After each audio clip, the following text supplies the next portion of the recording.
আরো আগে থেকে আন্দোলন করা উচিত ছিল। আমাদের রাজপথ দখল করে রাখা উচিত ছিল। প্রাণের দাবিকে পূরণ করবে।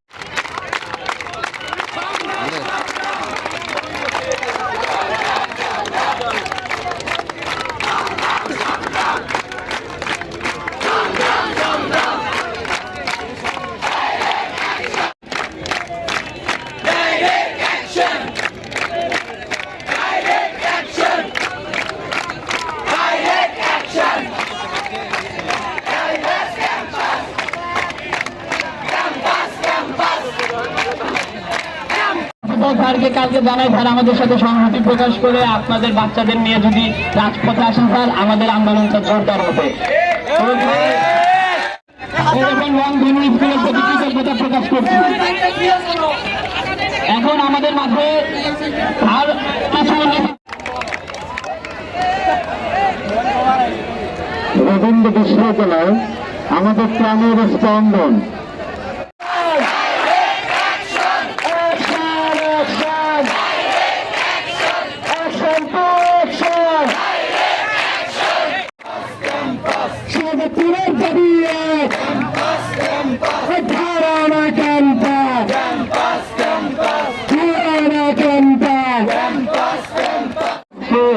বিভিন্ন সাইনবোর্ডে আমরা নামটি দেখি, এটি 2001 সাল থেকে 2015 সাল পর্যন্ত অসংখ্য আন্দোলন, রাজপথে দাঁড়িয়ে আমরা সেই আন্দোলন থেকে এগিয়ে নিয়ে গেছি।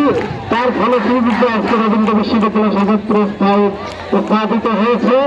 আমরা এই সোনার ছেলেদের পেয়েছি আমাদের মাঝে, কিন্তু দুর্ভাগ্য সেই সাতটি আরো আগে থেকে আন্দোলন করা উচিত ছিল। আমাদের রাজপথ